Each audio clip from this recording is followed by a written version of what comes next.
Welcome to Nightmare Echoes. Listen, scream, and embrace your horror obsession. I'm your host, Eleazar, and today Steven is here for the concluding chapter of our Scream Marathon event, dropping just in time for Halloween. How does this sequel mirror the events of Scream 2? How does this film handle the new setting? And how did the studio get clearance to use so many costumes from other franchises? If you dare follow us, all our links are in the description. Monday on the podcast, Tremors. But until then, a movie that picks one room and stuffs it full of callbacks, Easter eggs, and Ghostface memorabilia, Scream 6.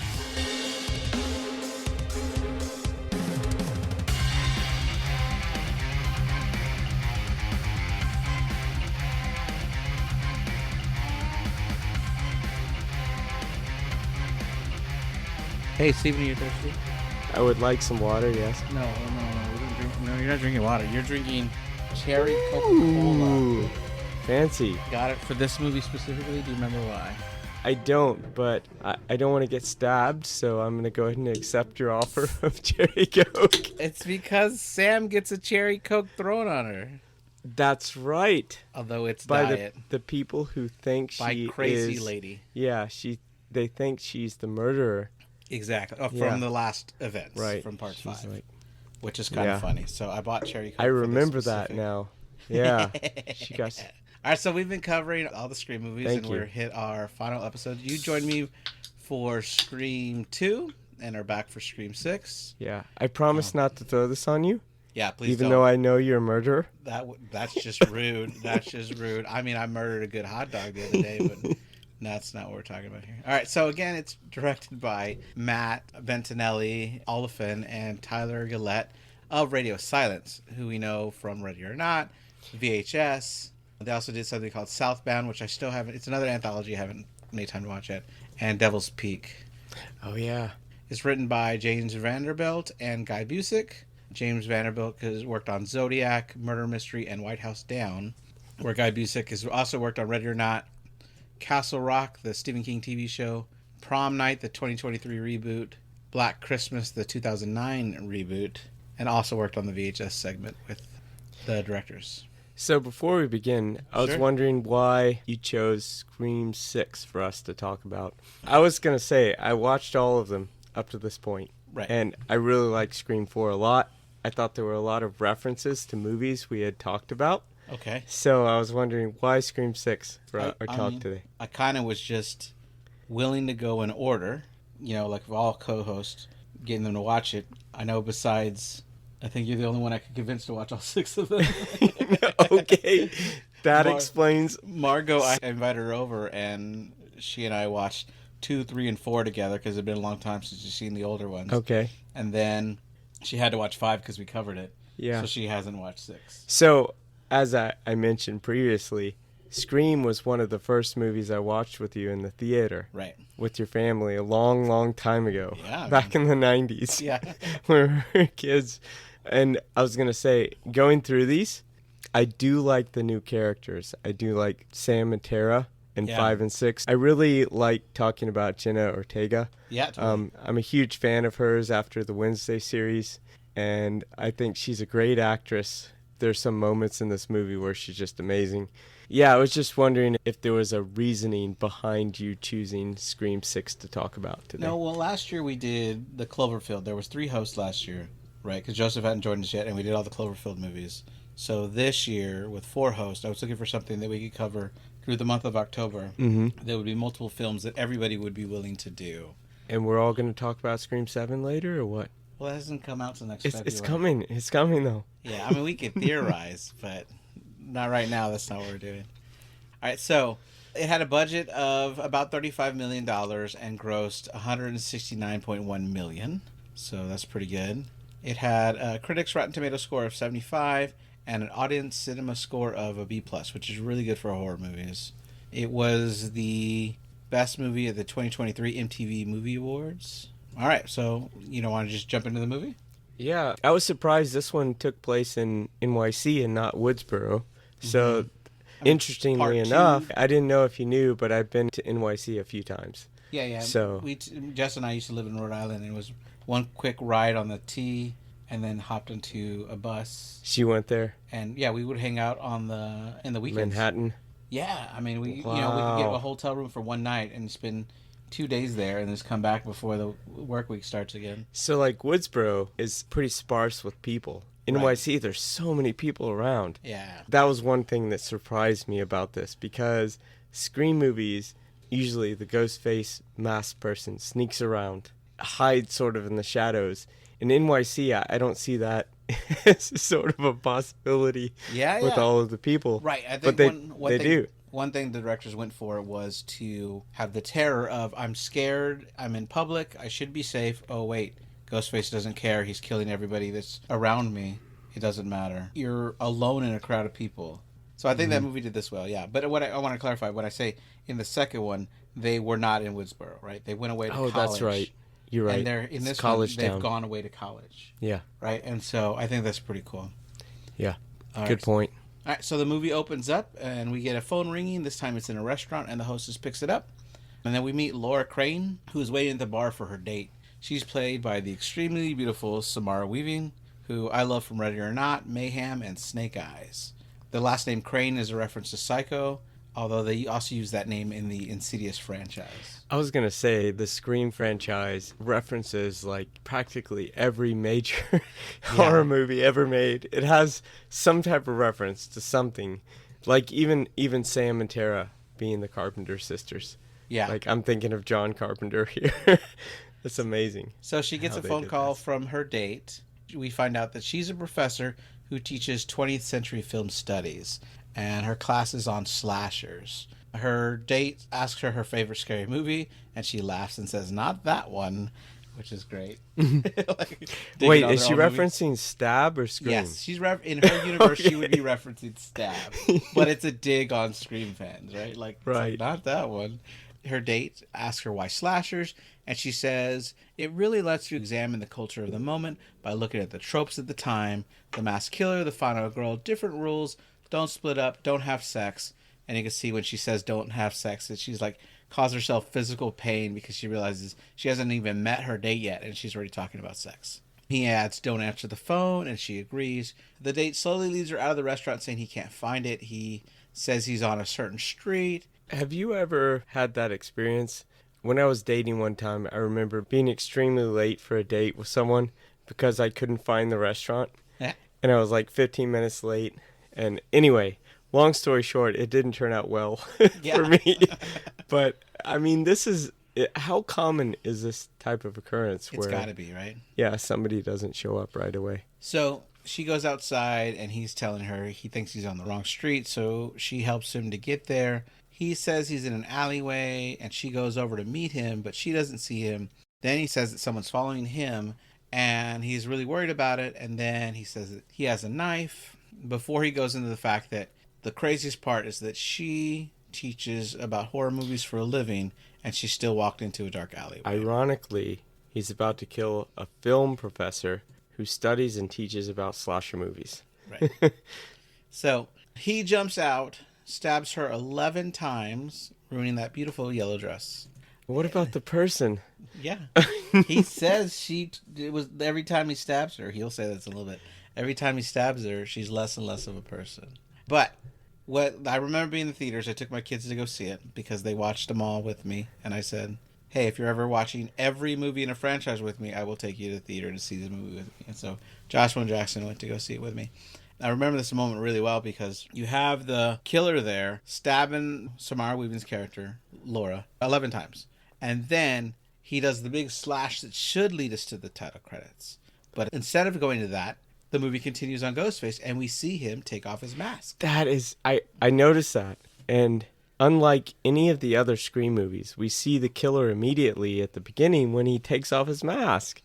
Right. And I thought that was nuts because all of the other Scream movies up to this point, we don't know who the killer is until the very end. Right. It's a big mystery. And while people say the mystery is not really the point, it's about the horror and the comedy and the meta-ness. I was like, what are you doing? What movie is this? Also, a second thought I had is, wait, is that the guy from Spider-Man? Because it's Tony Revolori. I can't say that right, sorry. But he plays Flash Thompson in this Spider-Man No Way Home movie. Oh, okay. Right? He's like the antagonist. He's a big fan of Spider-Man, hates Peter Parker. It's kind of funny. But we then see him clean up takes the outfit off, puts it in his backpack. He's walking on the way home, and he passes Tara, again played by Jenna Ortega, who's on her way to a party. Tara is dressed as a pirate, and for funness here, in the VHS movie, Matt Bettinelli, Olfin, played the pirate in the Halloween VHS segment that we covered. And another character there with Tara is dressed as a bear, with Tyler Gillette dressed up as, and another character there is dressed as a Marine, which one of the other people in the VHS segment was dressed as. So it's a reference to the radio silence. Yeah. And it's crazy how these killers, he goes from killing somebody to, I'm a normal person, pedestrian. Oh, yeah. Right away. Like drop of a hat.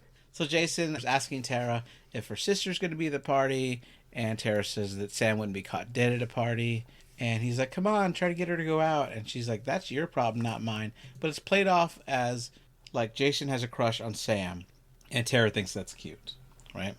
So then we, instead of following Tara, we keep following Jason, who heads to his apartment. We watch in his place. When he gets inside, he goes into a closet where they've made a shrine to Ghostface in the Stab movies. He puts his Ghostface mask next to another Ghostface mask there, and then he closes the shrine. He has a t-shirt that has a phrase in Italian, which is a reference to a Dario Argento movie, Four Flies on Grey Velvet, which came out in 1971. And on the wall is a poster of Deep Red, which is also a Dario Argento movie. He's about to go in the fridge when he gets a call from Greg. Jason says that he got massive blue balls and just had to go practice, asking Greg not to be mad at him. Oh, wait, this was practice. So he was an amateur, so maybe that's why he took off his mask. Yeah, right. He should have known better. Well, he can't walk around the streets with blood on a mask. People are going to suspect it, even this close to Halloween. Yeah, it's New York, so he can't just walk around. Yeah, he's going to be found with the mask So on. Greg is talking with the Ghostface voice, and Jason isn't really sure it's Greg, because they promised that they wouldn't use the Ghostface voice on each other. I thought this was cool, though, because we kind of get a glimpse behind the scenes for the killers having a conversation. And none of the other movies kind of show like what they're talking about, how they're coordinating things, how they're talking about it and planning. Right. So at this point, we think the movie is going to be these two Greg killers, and right? Jason. It's like, what is going to happen here? Then we find out that Laura was his professor, and then he got a C- on his Giallo paper. He claims, though, that that's not why he killed her. That's horrible. And so, like, if I had a professor who gave me a C- and I just killed him because it would be problematic. Yeah, that is bad. You need a good alibi. I was recording a podcast at the time, obviously. You're I had right. a teacher that thought I was going to kill him. He, like, every time I come around, he was like cringe. Like, I'm like, what did I do to freak this guy out so much? But he was like, interesting. I got an A, but never had to kill anybody. Most of my professors like me. Yeah, so I was lucky. But yeah, as I said earlier, he talks about each time he stabbed her, how she felt like she was no longer human. They mention that they are doing this to finish Richie's film by killing Sam and Tara. And this is the first time any movie references any previous killers besides Billy and Stu. Something I criticized in the last movie, because when they're talking about how this started all with Billy and Stu, I felt like the characters completely forgot that Roman helped convince Billy to start doing these killings. And it's like the last movie forgot that they exist. So the fact that this movie is mentioning other killers, I think that was kind of neat. Then they play a game of hot and cold where he goes around the apartment trying to find Greg. He looks in really small places where it doesn't make sense. He finally is about to open the fridge, and this is where Ghostface appears, wearing an older-looking Ghostface mask that has a lot of cracks and dirt. I thought this was cool also because Jason mentioned how he needed practice, and Greg is saying, oh, I get practice too, by talking with this Ghostface voice. Yeah. And then he shows up. Right. So Ghostface stabs Jason, asking him if he feels like an animal. So he had said that he felt like an animal when he killed the professor. No, he said he felt like she turned into an animal. Oh, she turned into an animal. And then so now Greg stabs him and says, Jason, do you feel like an animal, basically? Right, but this is not Greg. Okay. Right. We don't know who it is. It's somebody in the Ghostface mask. Right. Well, what we find out here is that when he opens the fridge here, that's Greg's dead body inside. And his head's decapitated. Yeah, he's in the fridge. That's, he gets stabbed right here. And then as he's bleeding on the ground, he says, "What about my movie?" And Ghostface says, "Who gives a fuck about movies?" and then does the slash, which finally leads us into her title card, but makes me want to scream, "I care about movies, damn it." Good point. So we get the title card and some good music. So do you feel like an animal? No. No, you feel like a movie guy. I mean, I feel human. I guess. A tired one. An old tired human. We see that Sam is with her new therapist, Dr. Christopher Stone, who was played by Henry Chesney, who was the head of the family in Ready or Not. He wants to know more about why she's really there, and she's too afraid to open to him. But he convinces her to open up, and she tells him that her father was Billy Loomis, who's an infamous serial killer, that they even made movies about him. She says that last year she found out that her boyfriend was a serial killer and only dated her because he idolized her father. We also learned this crazy rumor spread online that Richie was innocent and that she framed him for the murders. She admits to killing Richie by stabbing him 22 times and then slashing his throat. And then she says it felt right, which scares her. And unfortunately, this scares the doctor, and he says he has to report this to the authorities. But she didn't say she was going to harm anybody, so she feels betrayed. And I feel like he's not cut out for this, because she didn't threaten anybody. And he's going to report her to the authorities, which is kind of crazy. It's interesting to see her admit to what's happening and be okay with it. Yeah, she's obviously trying to heal and move on, and I feel like this sister is seeking therapy and professional help to try to get over the trauma of the last one. As we're about to find out, Tara seems to be drinking her problems away and is willing to kind of get into trouble to an extent to, I don't know, make her feel normal? Is it coping mechanisms? Right. So on the way, she passes by the crime scene of Jason and Greg. She doesn't know this, though, right? And she attempts to call Tara, whose voice message says, "Hi, it's Tara. Why aren't you texting me?" Which I love. I feel the same way. Please just text me. To get in the apartment, it requires unlocking 3 locks. She calls out for Tara, but her only roommate there is Quinn Bailey, played by Liana Labierto, I don't know, who I really liked, who played Tiffany Clark in the movie Totally Killer. She was loudly having sex, but comes out of her room to talk to Sam. Sam asks if that is Paul, which makes Quinn cringe, and you hear the guy asking, "Who the fuck is Paul?" Which is kind of funny. Quinn asks Sam not to get mad, but Sam does anyway when Quinn tells her that Tara went to the Omega Kappa Beta party, which is the same fraternity that Derek was in Scream 2. We see that Sam grabs a taser. She looks out the window to see Cute Boy, as Quinn refers to him, who is shirtless. We find out eventually that his name is Danny Brackett, and he's played by Josh Shigera, who is best known for his time on Arrow as Adrian Chase. And he's also named for a Halloween character, Annie Brackett, who is the friend of Oh, I didn't make Laurie that connection. Strode. That's good. Yeah. The man in Quinn's bed says, "Who's Cute Boy?" And Quinn answers, "Always you." We cut to the party. Just like in Scream 2, we have a party much earlier in the movie. The director said they wanted to get that out of the way. Think people, all right, we've already done the party scene. We're not going to go back to a big party scene. We've done that already. But in the movies 1, 3, 4, and 5, they're end with a party scene. So 2 and 6 are different. There are a lot of costumes here, but we can clearly see that one person is dressed as Wednesday Addams, which Jenna Ortega plays. That is crazy. They filmed this knowing that she was going to be in the show, but didn't realize how much it was going to blow up by the time the movie came out. So they actually edited some of the Wednesday Addams references out. Because they're like, it's we too can't much. go. Yeah, it's too much. Yeah. Right? But there's a lot of costumes here. We see a guy dressed as a ball pit. And it's right, like the ball pit starts from his balls. There's a guy in a toga outfit, someone dressed as Ghostface, but her mask seems to be colored gold, green, and silver. Now, I'm thinking about the Rob Zombie movie we talked about earlier. I think it was Halloween 2. Sure. And there was a party in there with people dressed in costumes. Just for comparison, I thought the Halloween 2 costumes were way cooler than these. Well, but you're pointing out some really good ones. And there's a lot of good ones later. And we'll get there, but they were worried that they weren't going to get a clearance for a lot of these and they were going to have to be edited out. But what they were told is if there was any characters they were referencing, like Michael Myers, Michael Myers couldn't just do the one thing that he's known for. So he couldn't stand there tilting his head to the right or like holding someone up with a knife stabbed to the wall kind of thing. They couldn't use the characters as the character. It had to be some fan dressed up as them. So in classic Scream movies here, it's basically referencing a lot of characters from other movies. Yeah, exactly. Yeah. And it's fun. And the costume department. Versus, like, more authentic characters, like you would see in, like, the Halloween 2, it was more original type costumes. And they wanted to make sure that no one's costume looked like the studio did it. They wanted to think it's like somebody that a random person can make at home something on their made own. at home, right? Homemade so costume. It didn't look too professional. Yeah, that's interesting that you mentioned that. I didn't think about that when I saw it, but yeah, it looks like somebody's homemade costumes. So then we got Mindy on the couch again with her new girlfriend Annika, not Frances, who was in the last movie. Annika does ask her if it doesn't bother her to be at another party. And Mindy says it's like lightning. She thinks the odds of getting struck twice are extremely low. Annika's dressed as a jack-o'-lantern, but she's got this little knife that's like pinned to her cap, which is kind of neat.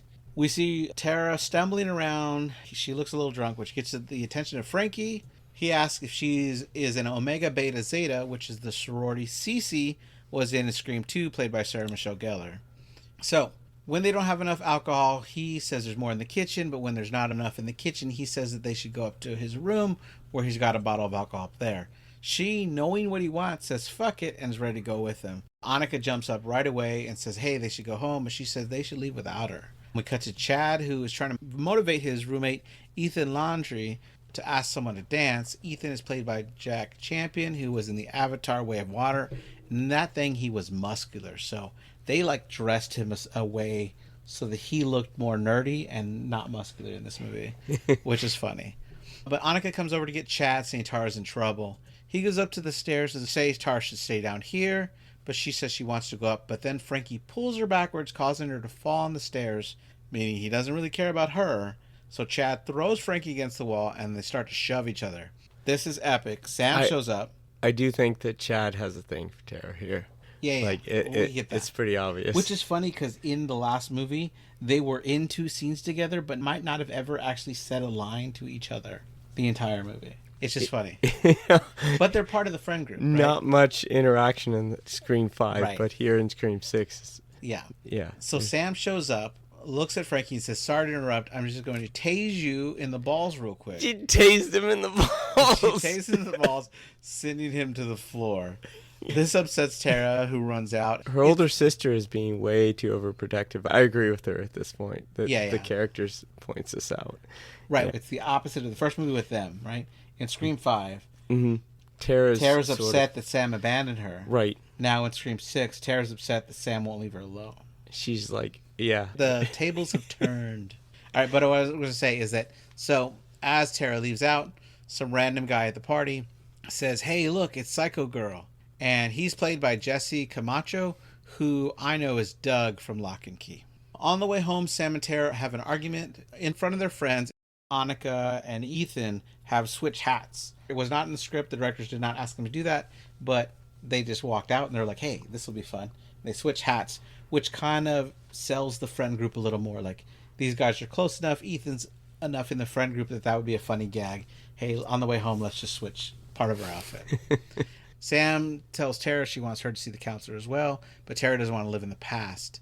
Tara says that Sam has no plan, is working a lot of jobs to help them pay rent, but doesn't have a future, while Tara is going to college and is going to do something with her life. It feels like a touching moment. Tara tells Sam she's got to learn to let her go. Unfortunately for Sam, that's when a group comes through with a soda and throws a soda on Sam because they think she got away with murder. They film her shoving them back.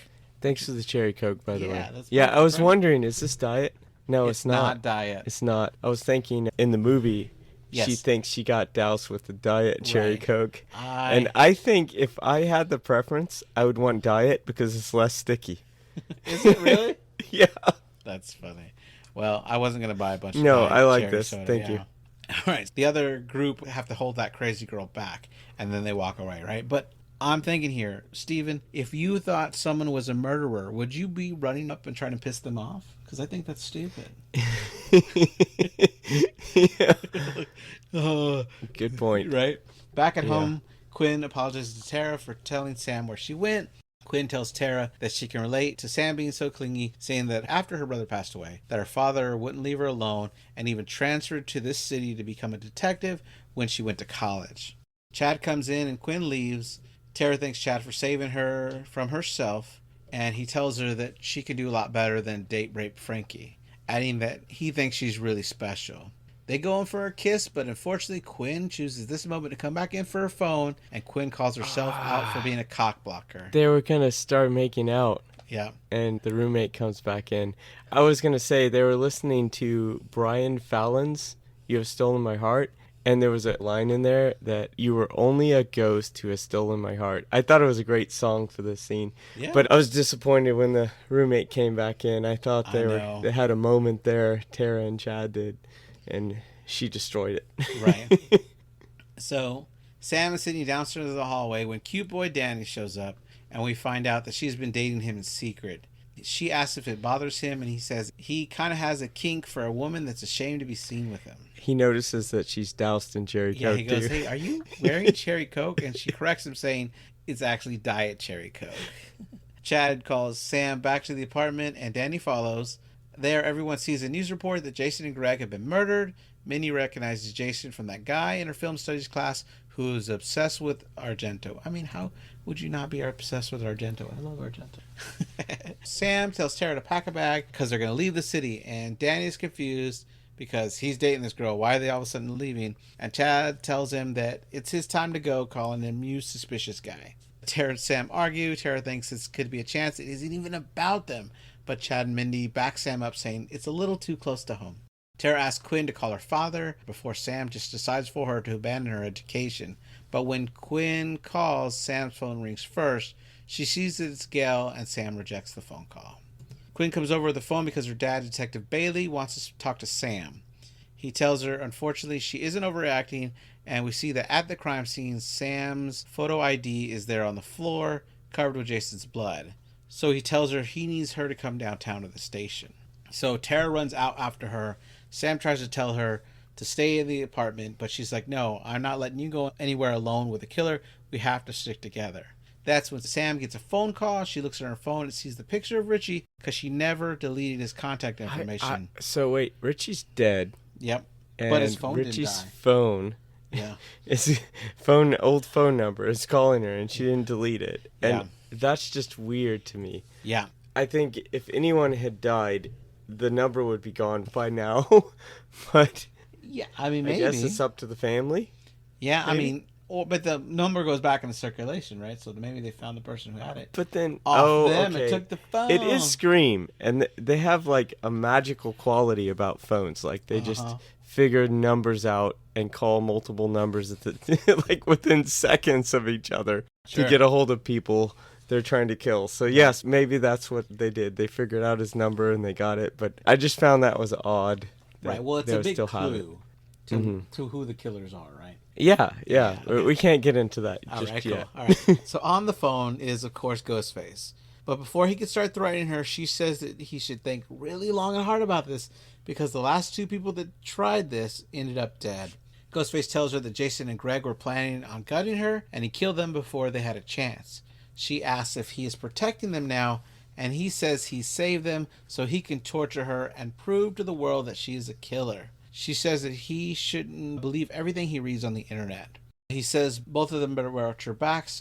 She turns away from Tara when she says, you better watch yours, and that's when Ghostface runs up grabbing Tara. They both fight off the killer and run into a bodega asking for help.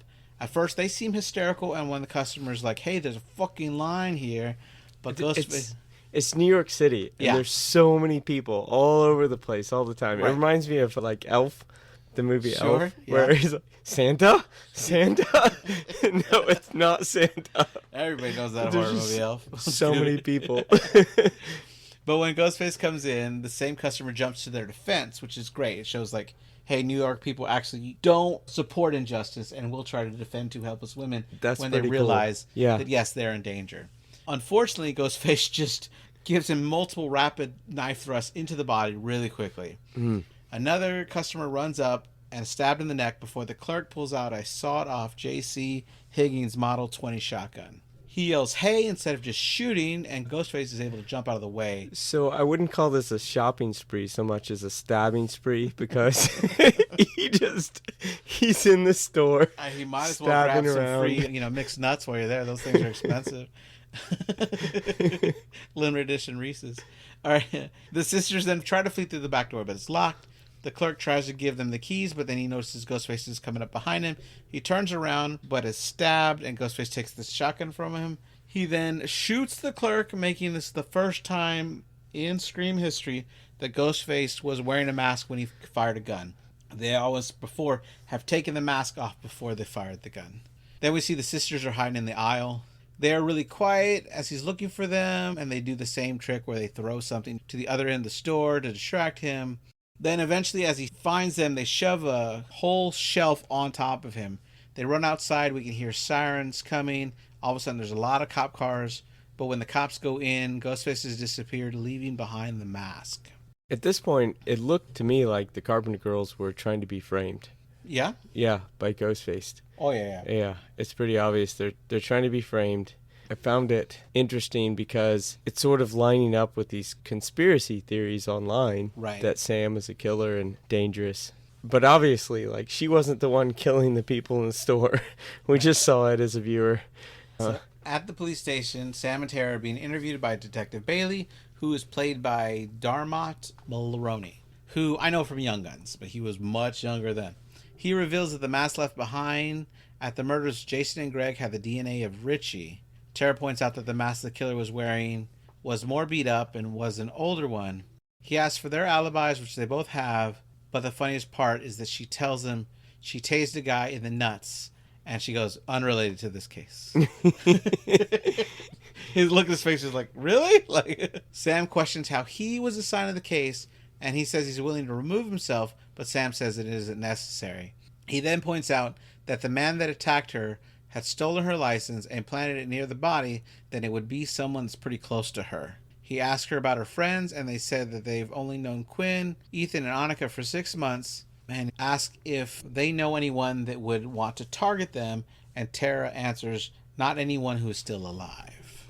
Detective Bailey is called out, saying the FBI is claiming jurisdiction, and he goes out to meet Kirby, who survived the events of Scream Forum, or Scream 4, which was hinted at in Scream 2022. When Richie's watching the YouTube videos, there's a YouTube video on the side with an interview from Woodsboro survivor, and it shows a picture of Kirby. I was surprised to see her again, but she's FBI now. Right. I love it. And it's funny because the actress had been out of acting for a while, and so they had a really hard time finding her because she didn't have an agent that you could just call. So they had to call someone from a TV show she worked on, and they were like, oh, yeah, well, let me shoot her a text.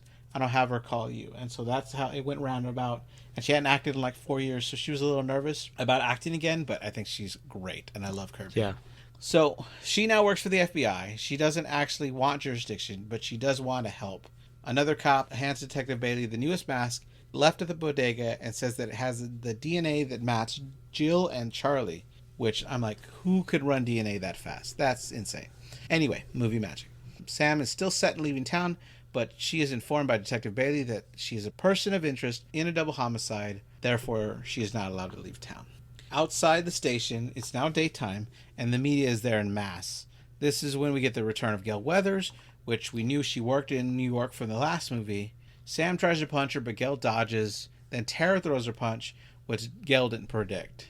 We find out that even though Gail said at the end of the last movie that she didn't want to write a book about Richie and Amber to give them their moment of fame, she did end up writing a book about the murders anyway. Tara says it's funny that she hears she can't sell the movie rights, in which Gail responds that it's all about true crime limited series these days. And Tara says another line here that I thought was significant. Maybe without Ghostface in your life, you're going to fade away. Right. So, like, Gail is sort of still around because of this, maybe. Right. Yeah. She's getting older, we can tell. So they're mad at Gail because she wrote the book. Gail does say that she heard from Sydney, and the sisters are worried that Sydney's coming, but she said no, that her, Mark, and the kids are off and hiding because they should have their happy ending. I was a little bit sad that Sydney wasn't in this Right, movie. and, well, so behind the scenes, it's that they weren't willing to pay her what she was worth. She says that if she was a male actor in a franchise who had been in the last 5 movies and they're asking them to come back for part 6, a male actor would have gotten paid what they were worth, but they were trying to lowball her. Now, she's returning for Scream 7. Right? Yeah. So after Melissa Barrera was fired, they had to rewrite the script, and then they must have showed up with a truckload of money to bring Nev Campbell back because now she's willing to do it and she fought for the money she earned. I'm happy that Nev Campbell's coming back. I'm sad because I really like Sam and Tara. Mm-hmm. Right? I mean, I thought that thing was doing well, right? And then the movies can go on for another 20 years with these younger characters. But anyway, so we'll keep going. So we cut to the doctor's house, that Sam's therapist, who's watching Invasion of the Body Snatchers, 1956, right when Kevin McCarthy's character is screaming, "You're next! You're next!" That's when the doorbell rings. He gets too close to the door. He is stabbed through the door, right through his nose. The killer comes in and steals Sam's files. There's also a tape with the Did Meet logo on it above the VCR, which they had a cameo in the last movie. That was kind of cool. Red Right Hand plays because we love that song, and we get the same scene we generally get where Randy used to explain the rules, but now it's Mindy who does it in the last one. Mindy's pretty cool here. Yeah. I do like her. She's very dramatic when she's talking about everything is bigger budget, bigger chases, opposite things happen, no one is safe. I like how they analyze horror movies and all these Scream movies. They're like analyzing the movie itself and other movies.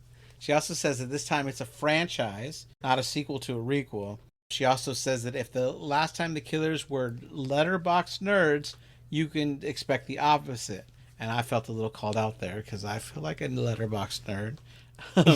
But she says again that anyone can die since the franchise there is boost the IP. She lists Laurie Strode, Nancy Thompson, Eleanor Ripke, Stanley Harney, Jigsaw, Tony Stark, James Bond, and Luke Skywalker as all people that can die in their franchise. Yeah, that's a good point you make. Yeah, she talks about how it's not a sequel anymore.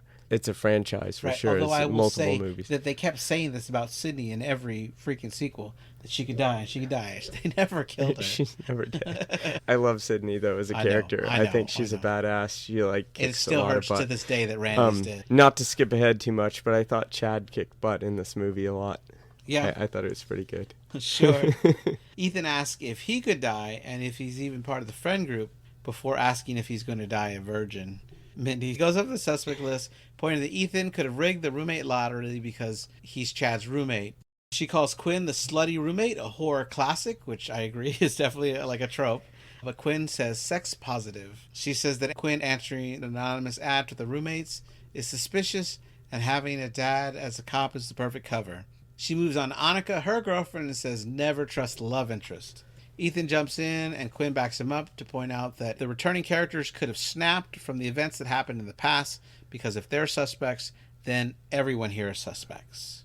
Is there anybody that she doesn't point out is a suspect in the group? She thinks that she herself thinks that the core four are not suspects. Uh-huh. Right? But the people that are suspects point out that the core four could be. Right. Yeah.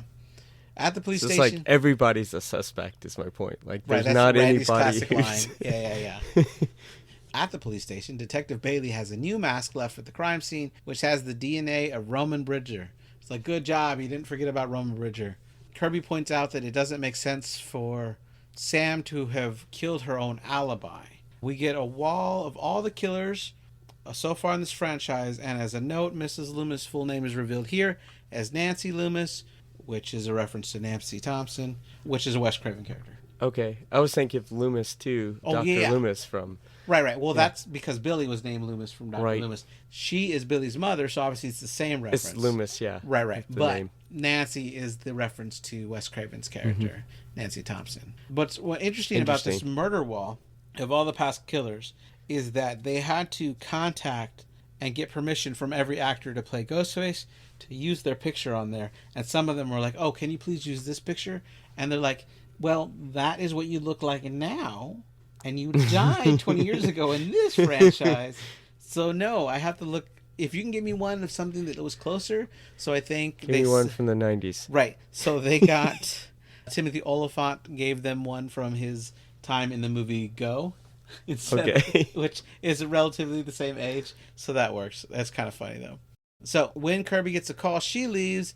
Detective Bailey asks someone to call the Atlanta field office and dig up what he can on Kirby. So this is the first part where we're supposed to suspect Kirby. At their apartment, Tara is telling Chad that he should probably leave town, but he says he isn't going anywhere. Mindy starts fake vomiting, telling them to just make out already. We see Chad and Mindy are going to spend the night. Chad is cooking them dinner. Annika is also there with Mindy. Chad says that it would be cool to have a sleepover with the Core Four. No one else likes the nickname, but he says they've been through so much together. He tries to give them all high fives, but they just all leave him hanging. I thought it was a nice emotional bonding here between the 4 friends. Annika calls them over to show them a news report that says a tip from the inside of the investigation has Sam as the prime suspect of the murders. Sam turns off the TV and goes to sit in the kitchen. Tara joins her and they have a heart-to-heart moment. Chad and Mindy join and remind Sam that no one in this room hates her. Chad adds that they moved to New York together because they are a team. Minnie adds that they are the Core fucking Four and admits to hating herself for saying it, but does give Chad a high five. Tara and Sam laugh, but Tara refuses to say it as well. Sam tells the group that she's been sleeping with Q-Boy from across the hall, and the whole group admits to have already guessed it. Then we cut to Q-Boy Danny, who's watching the news and ironing his shirt while shirtless. He sees Ghostface walking into Quinn's room. Oh my gosh! He puts on it. Right, he'd already put on his shirt at this point. No, he's across the hall, but it's like the alleyway. Alley. Yeah, it's just a huge alley, and they're on a higher level, so they're like maybe 3rd or 4th floor up. It's beautiful. Yeah, so that he can see them, they can see him, but he's really across the alleyway. Right. And on a different level. He struggles to get Quinn's attention. He tries to flag down the Core Four. Then he calls Sam, but because the group was already teasing Sam about her dating him, they pass the phone around. Tara doesn't pick it up, but pretends... She doesn't answer. Right, she pretends to answer, saying, what are your intentions for my sister? Call him back, or I'll talk to him later. Right, so she hangs it up. Right, you're right. Then it sounds like Quinn and her new gentleman caller are loudly having sex. But Danny is able to drop a picture on their phones, all at the same time, of Ghostface attacking Quinn, which finally gets their attention. Quinn is lost. Yes, when all the phones went off, when Danny sent a message to all of the phones, I thought, I got a bad feeling about this. I got a bad vibe. Something's going on. All the phones went off together. But it was Danny warning them that Ghostface. Have you seen the movie Drop? No, I haven't. It's good. I mean, it's basically this premise that anybody could, as long as your Bluetooth is open, I guess, anybody can drop a photo to anybody. And this woman is on a date where she keeps getting these threatening drops, and she's not allowed to tell her date. It gets intense. I like it a lot. Christopher Landon film. Okay. Who was going to do part 7 until he started getting death threats and people started threatening to kill his children. What? Because they thought he fired Melissa Barrera when it was Spyglass that did it, not the director. And this is real life. This is real life. Not Christopher a movie. Landon got real death crazy. threats. He said he got the dream job of his life, and then it turned into a nightmare real quick. And it just sucks that people calling themselves fans would threaten a director who had no responsibility over firing an actor that he loved, and he signed up for the movie to make a movie with them in it. Yeah, we totally need to have a reality check here. This is real life. This is theater.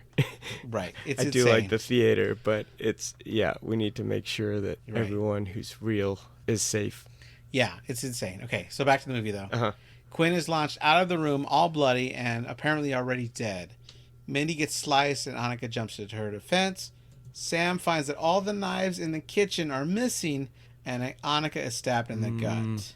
So Mindy and Annika are both stabbed, and we assume that Quinn is dead. Quinn looks dead. Yeah. Right? They think Quinn is dead.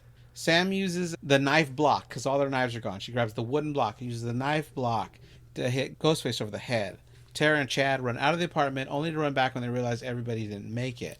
Sam, Mindy, and Annika lock themselves in a room, and Tara and Chad are stuck outside as the door is locked behind them. This is the New York City high-rises. Like I said, they were on 3rd or 4th floor. Right. So they can't get out. They're stuck there. Right.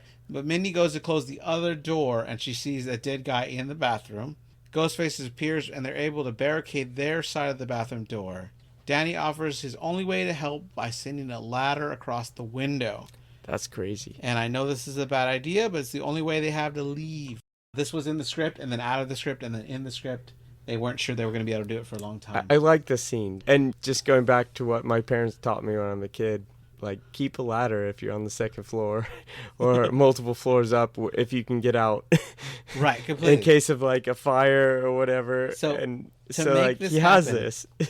Yeah, to make this happen, though, they had a real stunt person crawling across a real building there.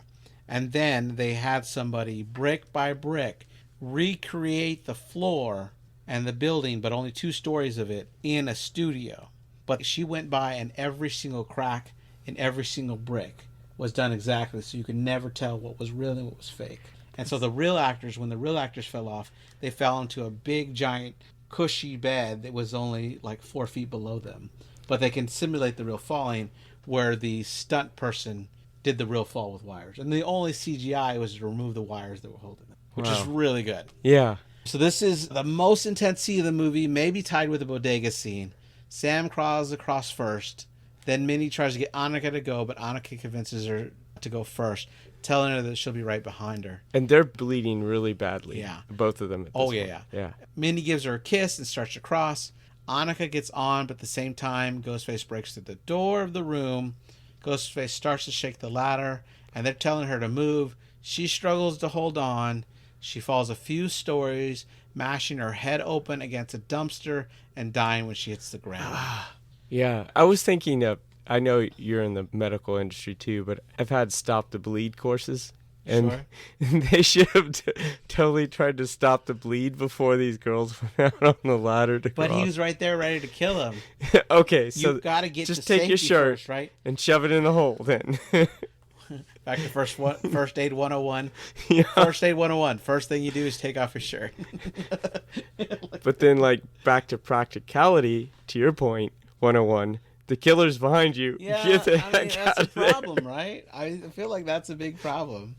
So sirens can be heard coming, and that's when Ghostface leaves.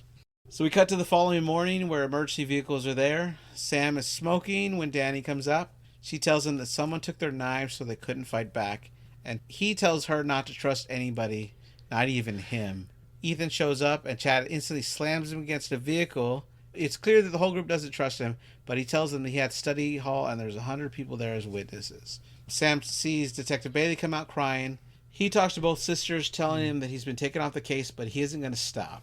Yeah, he's Quinn's dad, so he's Right. devastated. Right. And I noticed that Jenna Ortega's character, Tara, is shedding tears, too. I thought that her empathy at this point was really good. I love her as an actress. Oh, yeah. Yeah. This is where Gail shows up again, and she tells them she's there for whatever they need.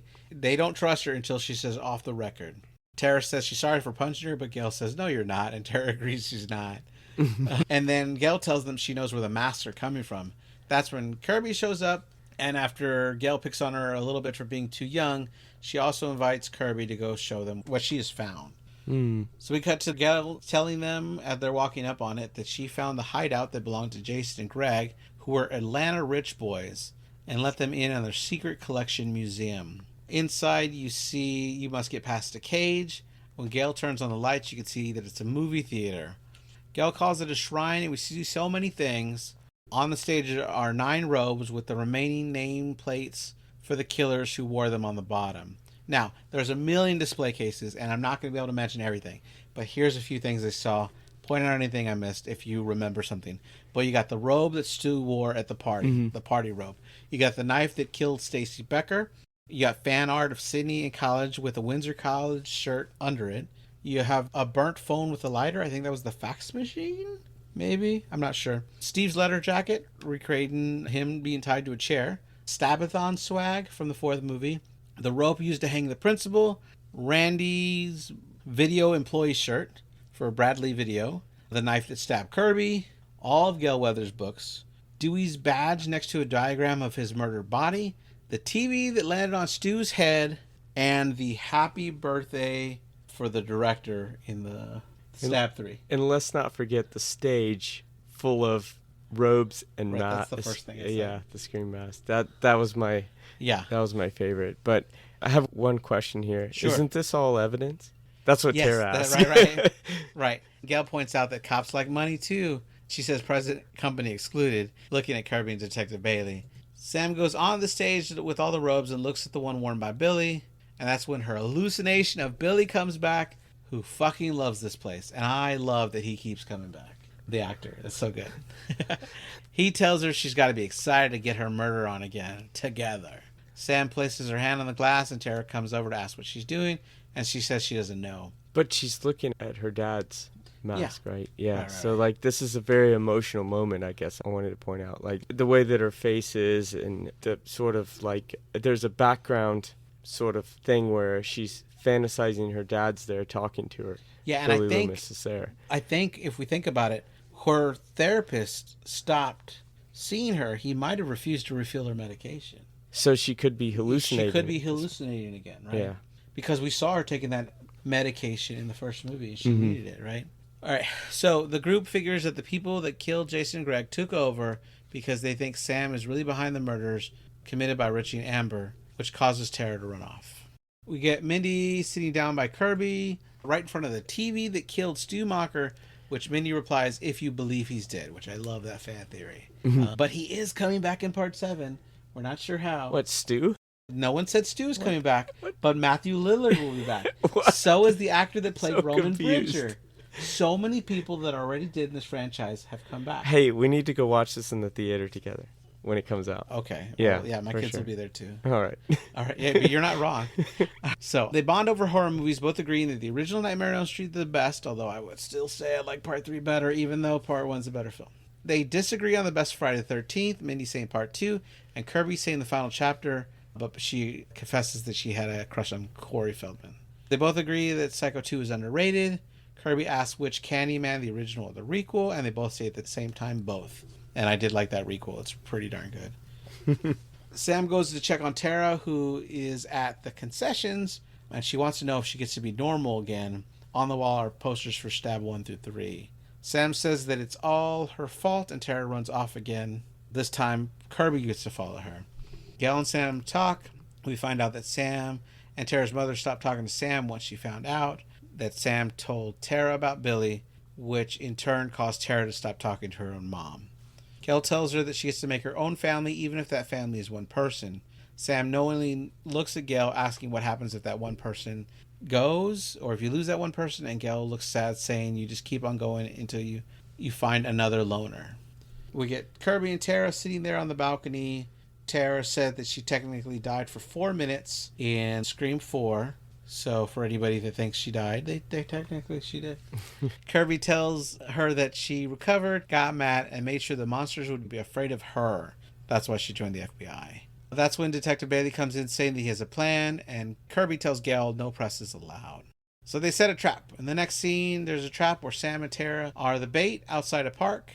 Kirby sets up a trace call, which is also able to happen a lot faster than Minnie thinks is going to happen. Minnie continues to doubt the plan, even cited that Randy died doing the same kind of plan in a similar van.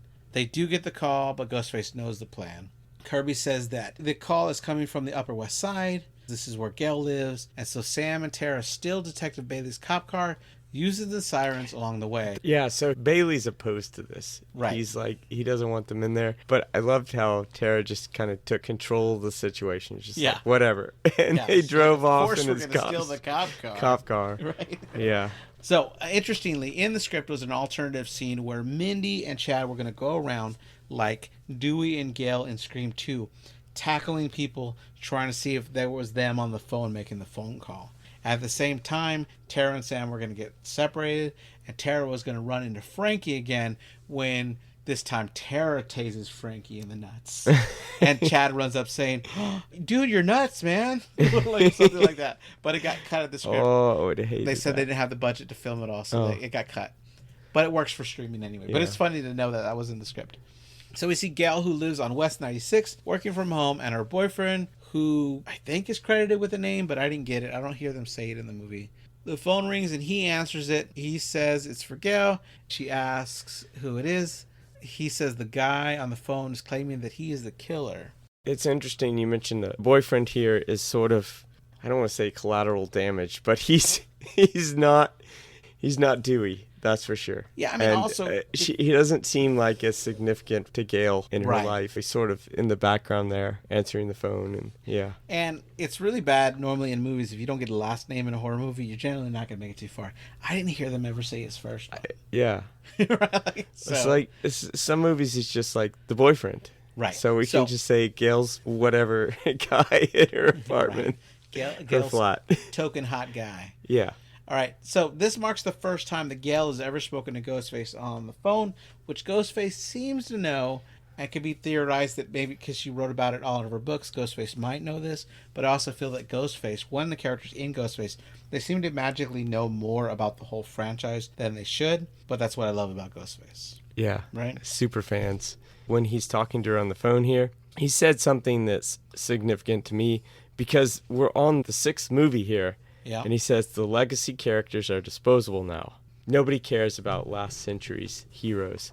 But like everybody watching these movies, they know all the characters as it's built up to this point. Right. And they even like the characters from the 90s. Maybe there's some fans that don't. But I just found that line interesting because we can tell now a lot of the older actors and actresses, they're getting much older. They are. And I hope that the series can go on forever because I like when horror franchises do this, and I'm sad when they take a long break, right? Because, like, how long has it been since our latest Friday the 13th? It was the remake, right? And it was that 2009? Been a long that's freaking a long time. Yeah. Anyway, here's another Cherry Coke. Oh, thank you. I bought a whole 12-pack for us. So. I promise I won't throw it on you, killer. Stop telling people I'm the killer. Gail's on the phone with Ghostface. Right. All right, so she points out that the last 9 guys that tried this died, and she doesn't see Ghostface grab her boyfriend behind her. He brings up Dewey, saying that she wasn't there for him and not able to stop him. He adds that she won't be able to stop her from killing her boyfriend either when he flies through a bookshelf displaying many things like her past rewards. They fight through the apartment. Gale lands a good hit before hiding in a room. She grabs a gun, firing through the door. He tells her that she missed and she fires 2 more shots. He then pretends that she hit him and that she's leaving. She says she's going to make sure to shoot him in the fucking head. Does she open the door after she shoots through the door? Yeah. And Ghostface is gone, though. Right. So, like, a classic Scream, like, Ghostface is just If you're in a disappeared. safe room, just wait. Right? Yeah, I thought it was interesting. She had the gun in a safe. She couldn't get it open right away. Yeah. And she was, like, hitting the buttons a couple Right. times before she got it out. Right. So, when the killer tries to tell her she will never be the leading lady, she has a great line saying that she always got to be the brains and the sex appeal. She then hangs up on him saying, "Can you hold, please?" Which confuses him, and she calls him right back. When it rings, she fires through the door twice, but he bursts through, stabbing her. And while this fight is intense, she lands some good hits, and he is even thrown onto a table, like in Scream 4. It smashes the glass table. He gets the upper hand, and she tries to stab him with his own knife, but he is able to stab her, and she looks like she's about to die. That's when Sam runs in, yelling, "Hey, fuckface," before shooting, which I don't get why she didn't just shoot him instead of warning him that she was there. Ghostface runs. I love the scene because, like, Gale sort of has the upper hand at first. She's very clever when she calls back the phone, like you said. Yeah. And then when she calls, you know, his phone rings, and then she knows where he is and shoots. But somehow he gets the upper hand, and then when Tara comes in, I thought Gale was dead, I'll be honest. Like, she got stabbed at least one time in the shoulder or something. Right. And Oh, she was stabbed a lot. yeah. Right?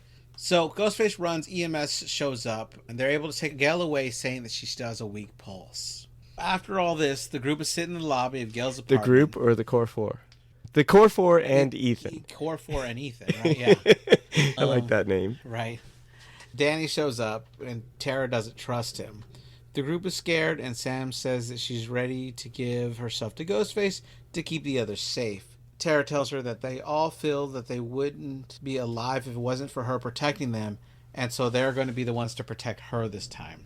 Tara says that they are a team, Mindy says they're a family, and Chad says they're the Core fucking 4. Each time they join hands, forming a stack of hands. Danny puts his hand in saying, "Core what?" And Chad tells him, "It's an us thing." Ethan asks if he's going to keep finding them, and Tara says they're going to use that idea to their advantage. So they call Detective Bailey, telling him that they want to lure Ghostface and execute him. Of course, they're saying this in public with other people around. It's kind of funny. He says he's in, but he can't get away right now, though he will send Kirby to meet them there. He tells them they should travel in public because it would be safer. So, a couple things here. I like that Danny and Ethan are with the Core 4 group. Ethan seems totally clueless the whole time. Like, Yeah? he's just kind of like staring blankly, kind of hanging out in the background. And they want him there because he's a suspect. Like, they want to keep an eye on him. Right. And the other thing I noticed was Bailey is telling him to travel in public.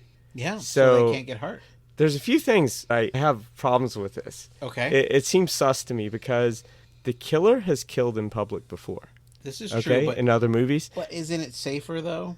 You would think It's New York logically- City, so the crowds make it very hard to stay together, which we'll see in the next scene. Like, this Sure. has happened to me with family in New York City before, where we get I separated have this story. in the crowd. Oh my gosh. Yeah, go for it. Okay, so Jess and I have many times in our lives been Cub Scout leaders.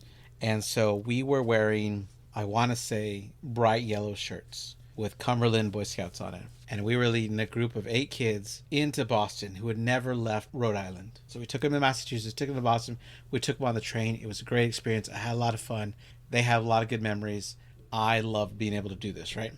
But we were walking through the subway, or the train station in Boston, and we see a group of 40 kids wearing yellow shirts coming right at us. And I scream, everyone against the wall, hold hands. And so all of us stood there holding hands as this massive group of like 40 plus kids walked by us wearing identical shirts almost, so that we wouldn't get lost and lose 8 kids in this thing. Wow. So it was crazy. I'm glad everybody made it.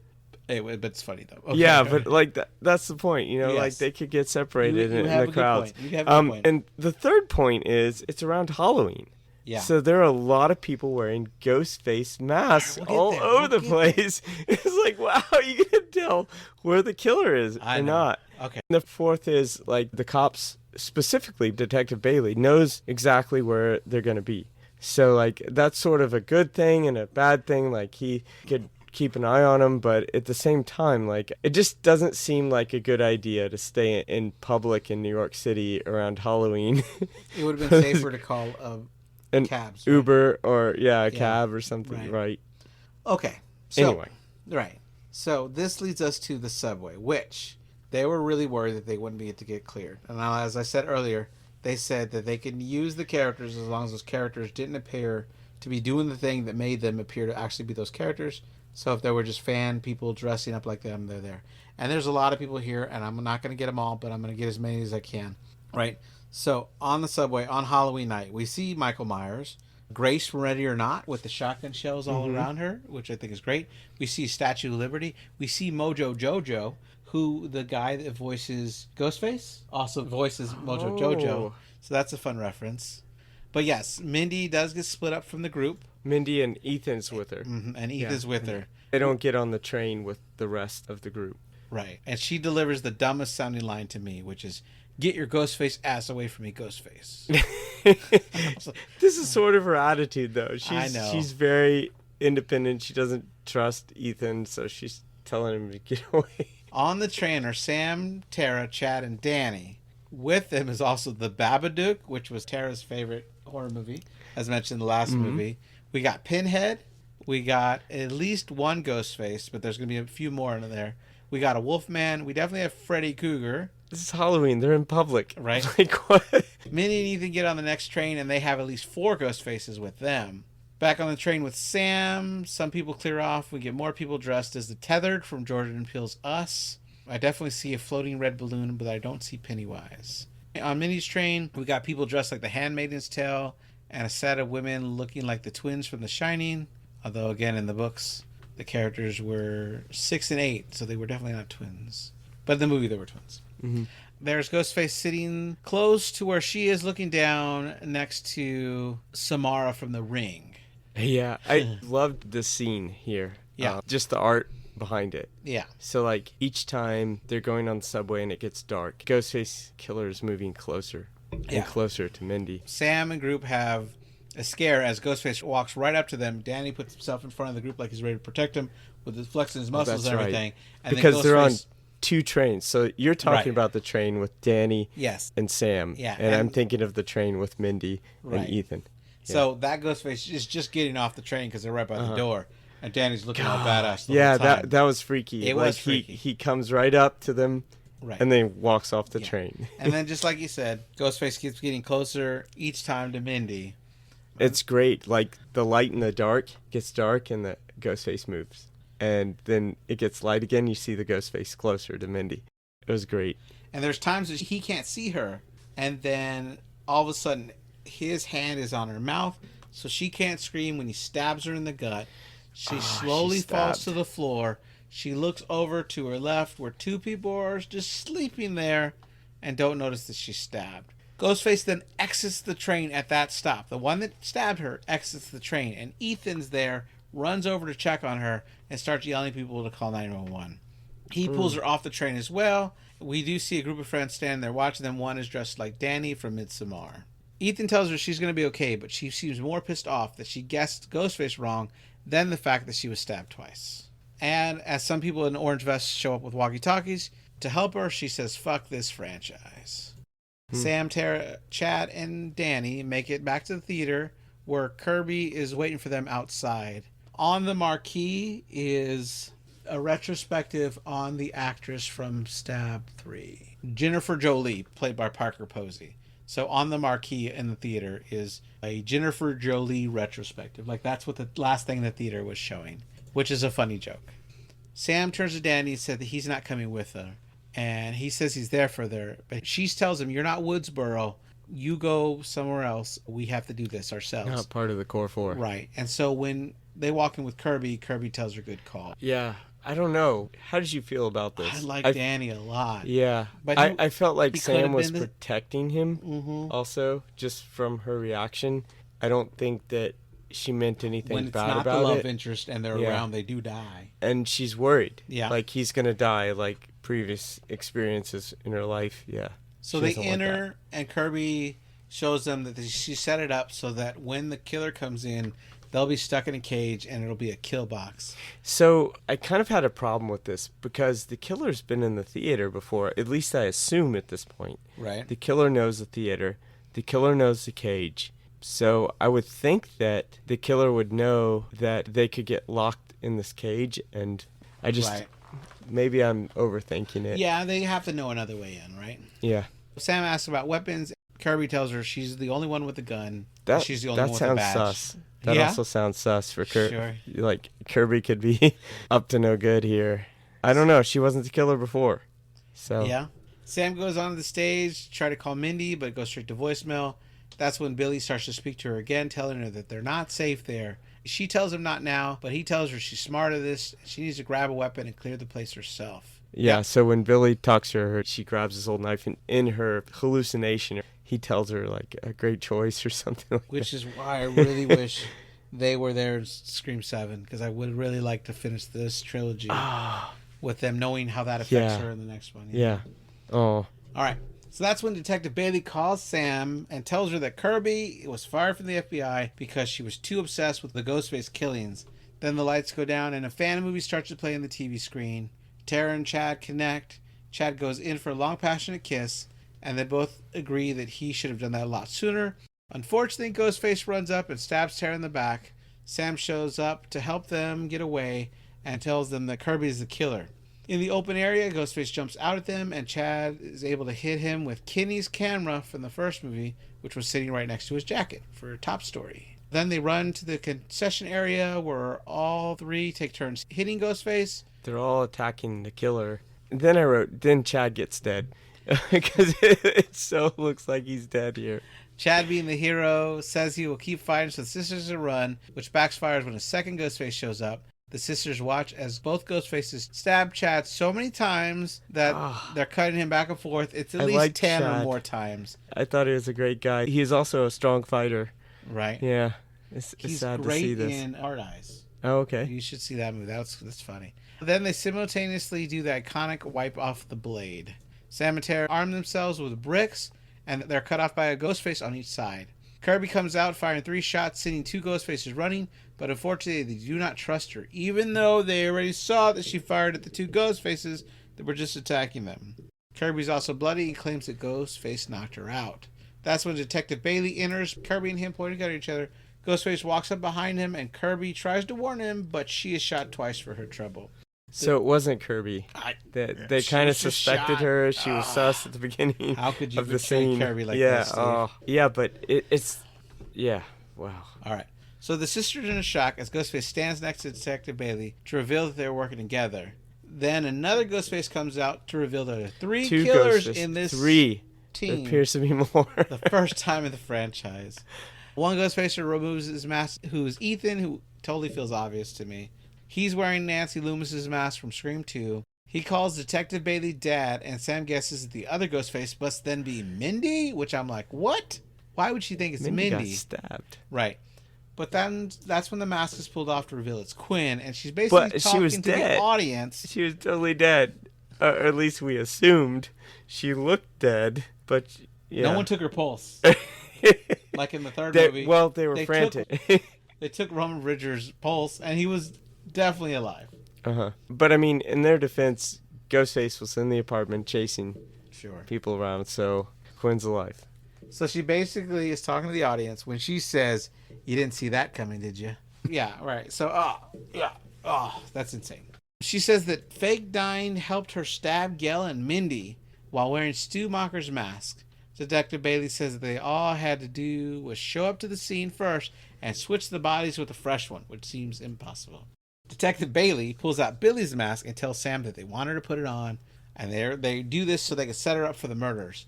She tells him that no matter what they read online, she didn't kill those people in Woodsboro. Then we find out that Quinn is the one that started the rumors about Sam online, and that they were all Richie's family. Oh, gosh, this bothers me a lot. There's so much misinformation out now, and it's talking about how Quinn is basically spreading conspiracy theories online that people are believing. So these people are like spilling cherry Coke on on Sam earlier in the movie. It's crazy. It bothers me a lot. I don't know if misinformation bothers you like this, but I don't like Quinn at all. Right. Okay, hold up. Let me go on with my point, though. This whole reveal mirrors Scream 2, because in Scream 2, the killer motivation was revenge, and it was Billy's mother. So this movie, the fact that it's revenge, and again, people that don't care about movies at all, just like Billy's mother didn't care about movies, this is about revenge for what happened to Richie. And it's the first time that no one's after Sydney. The video online switches to an old Richie video that he posted, and Detective Bailey says that there's a very special bond between a father and his first son. And then we cut to Ethan that looks like he's got some daddy issues. And so Richie is Detective Bailey's oldest son, and Ethan is a younger son, it looks like, yeah. And then Quinn is his daughter, obviously. We already knew that. Detective Bailey says that he helped Richie build this collection, and we find out that it's his collection. It wasn't Jason and it was Greg. Yeah, it was Richie's old collection. Right. So after walking Sam and the audience through the plan, which started with killing the two film students, Sam is able to get under the detective's skin by saying that Richie was pathetic and a man baby who made his girlfriend do all the killing. I thought she got some balls right now. You know, to tell the cop that. I mean, she killed Dewey. He didn't kill Dewey, right? A lot of killing was... This was enough, though, to distract Detective Bailey. I thought it was a very clever move by her to do this. It was playing psychology with the killers. Yeah. And then she says that he was a limp dick little fuck who cried before she slit his throat. He does not like this at all. Quinn tells her to shut up and earns a brick to the face by Tara. At the same time, Kirby gets back up shooting Detective Bailey twice. Ethan uses the same knife from Scream 4 to stab Kirby in the same spot she was stabbed before he gets a brick to the head by Sam. Sam pulls out the knife, saying she's going to need it, and uses it to stab Ethan 5 times, telling Kirby she's going to go get help, following Tara up to the balcony. Detective Bailey fires, which causes Tara to fall off the railing once they're already up there, but she is caught by Sam. Her hand is slippery with blood, and Ethan is below ready with a knife. As Quinn arrives the other side of the balcony, we get a call back from an earlier scene where Tara told Sam she needs to learn to let her go. So Sam arms her with Charlie Walker's knife. Tara drops and is stabbed by Ethan, but then she shoves the knife in his annoying loud mouth, hitting the back of the throat. That is crazy. Which, if this wasn't a Scream movie, I do think he would be dead. But it's a Scream movie. She even twisted. Sam, meanwhile, has a gun, telling Quinn that she's now down another brother. Quinn screams and Sam delivers a headshot, which we know does kill people in the Scream franchise. And for the record, the kill was with Kirby Smith & Wesson 669. Oh. Detective Bailey is there to see it, and fortunately Sam is out of bullets. Probably because he's angry, Detective Bailey charges instead of firing his Glock 17, although he does fire after they collide, and they both fall off the balcony, and it cuts to black. We switch to Detective Bailey waking up, and it's now his point of view, and he gets a call from Sam, who is now using the ghost face, and his Glock 17 is missing. What? So he draws... the good girl, if you will, has on the ghost face mask. Unless you believe the rumors online. Oh. Right. So he draws a Smith & Wesson Model 36 from an ankle holster. This gun holds 5 rounds and was originally released under the name The Chef Special, which I think is interesting. Sam asks him what his favorite scary movie is, and he thinks it's a joke. He goes on stage and uses 2 bullets and 2 Ghostface mannequins, possibly thinking that Sam could be hiding in one of them or behind one of them. I don't know. He sees that Billy's Ghostface robe is missing, and she tells him that is what he wanted. He fires a bullet into another mannequin's head. He tells her that he's the police officer and asks who are they going to believe, and she tells him probably the one that's still alive. She then pops out. Instead of firing the remaining 2 bullets, he just stands there and screams as she stabs him 31 times, pulling off her father's mask. Actually, according to the commentary, they say it was 42. What? So yeah, she stabs him maniacally. Yeah, just like insane. They said it was 42. And Tara is like trying to stop her. And then the one that's about to go in the eye makes it 43. Mm-hmm. But, so before that final stab though, right? Tara comes in looking concerned, which causes Sam to not finish him off. But then Tara gives him this look, which I read like, really? Sam changes her mind and tells him that he did fuck with her family, and so she stabs him right in the eye. She kills him anyway for messing with her family. You can't mess with the family, man. Yeah. All right. Carpenter sisters. Oh, it's not Toretto? Oh, yeah. All right. So Sam asks if Tara's okay, and she says no. Red Right Hand plays again as Richie's fan movie ends. Sam says she wants to be in her life again, but only as much as she wants her to be there. Tara says that she's going to get so much therapy after this. I like this ending.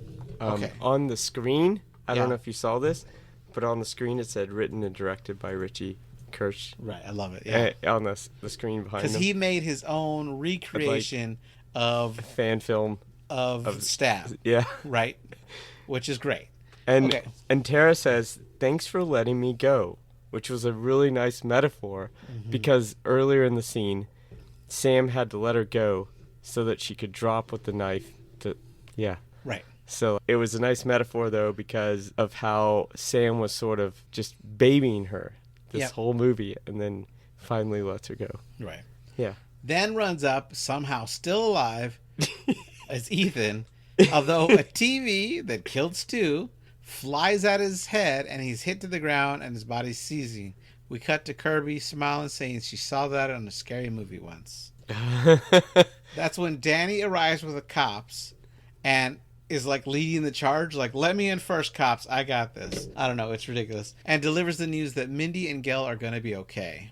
As Kirby is taken away in an ambulance, she tells the sisters if there's anything ever they need to call, because now they're all part of the same fucked up family.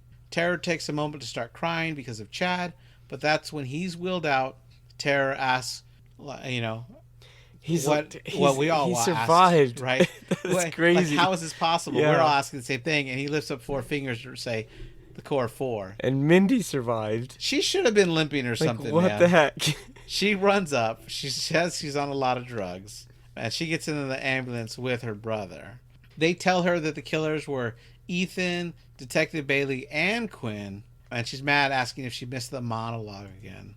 Sam then realizes that she's still holding Billy's mask, but then when Tara calls out for her, she drops it off the ground, and they both walk off. And if you notice, that's great. Danny joins them, and he's walking with them off. Yeah, pretty much. I really like that part.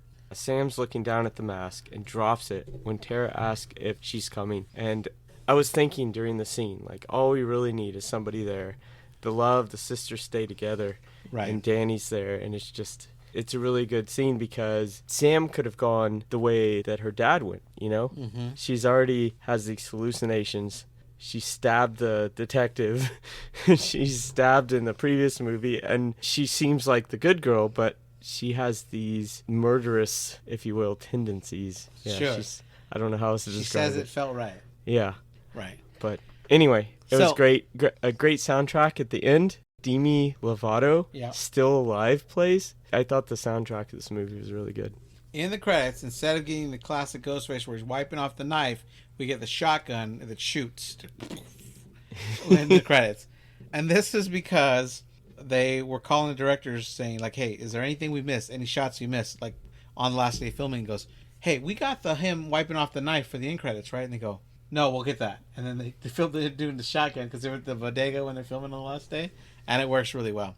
But then we do get a post-credit scene where it's her back in front of the college, Mindy, explaining to everybody the rules when she says, and not every movie needs a post-credit scene, which I thought was cheap. I was like, that's stupid. No. Yeah. In the commentary, Samara Weaving, they always wanted her in the movie because they loved her in Ready or Not. And when she filmed her audition tape of her reading for the part, she did it with an American accent and her natural Australian accent.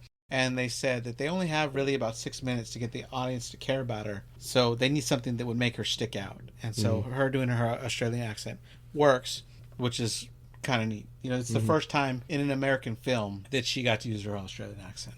Yeah. So the college, do you remember the name of the college they went to? No. Blackmore University. Oh. That is a joke because when they were auditioning women for Scream 5, they were reading the role where they passionately say, I am Billy Loomis's daughter. But instead, they couldn't give it away who this was. So they replaced Billy Loomis with the name John Blackmore. So they say, all these actresses are reading, and my real father is John Blackmore. And like it was like, you know, it's just like an in-thing joke. So the code for this movie that Radio Silence was making was originally going to be John Blackmore, and then they just thought, you know what, why don't we just make the university in the movie Blackmore University? So it's a fun like in joke to how they secretly hid that reveal for Scream 5. I liked how in New York City when you're walking around, you just like stumble upon a university or a school area. Like NYU's like that. You just Sure. I think it's Washington Square or something. Maybe you walk up and like there's just banners and you're like, oh hey, I'm on a campus. So the character Jason Carvey is named after the Radio Silence's real friend Jason Carvey, who didn't know they were going to use his name in the movie. And then at opening night, they're watching it with him in the audience. And in the commentary, there's a bunch of people in it who talked about how they were sitting in different parts of the theater, but heard him laughing, and he kept on laughing for like 4 minutes. And people in the audience that didn't know his name was Jason Carvey didn't understand why he was laughing, because there was nothing funny on the screen at the moment. 2 people just died. But anyway, that's kind of funny. Ethan's costume is from a movie called Murder Party, which I have not seen. Jenna fought for her to have at least one scene where she uses the inhaler because it was such a big deal in the first movie that she was in. That's right. That she thought it would fit in the character that would still have asthma. Sort of the opening scene on Scream 5. I remember her with the inhaler. Right. Oh, Jack Quaid and Jack Champion look enough alike that the directors asked them not to stand next to each other at the red carpet because they were afraid it would give away the ending. Which I think is kind of funny, you know? Hey, so I was going to ask you, yeah, which was your favorite Scream movie in the franchise? Oh, that's hard, right? Yeah. Because, I mean, I think it's got to be the first one, right? But and everybody was going to argue, like, I know that's controversial right there, right? Because some people hate the 5th and 6th movie, but I freaking love them. I do like the new characters. I like Sam and Tara. But I have to say, it's definitely the first one. It set this whole thing up. It's a lot of fun. My least favorite goes back and forth between 3 and 4. Oh, I liked 4 a lot. I mentioned that earlier. But it is good. The more I watch it, the more I like it. 3 is just a little too silly. Yeah. Jay and Silent Bob show up. It's a little weird, right? Like, what? I thought 2 was weird. I like 2 a lot. Stab shows up as sort of this movie. That's so meta, though. And it's like... But I did like sort of the multi-layers. Almost like Inception. Yeah. Where, like, you have multiple layers of what's happening. Right. And I think that's what I liked most about Scream 4, is it had that. Nice. But, yeah, Scream 5 and Scream 6, I do like the characters, Sam and Tara, the Carpenter sisters. Anyway. Yeah. All right. Thank you, everybody, for listening. This has been Nightmare Echoes. We have new episodes every Monday, and we had extra this October, but we'll go back to you our once-a-week schedule after this. Please give us a 5-star rating on your app of choice. And thanks for listening. Bye. Bye.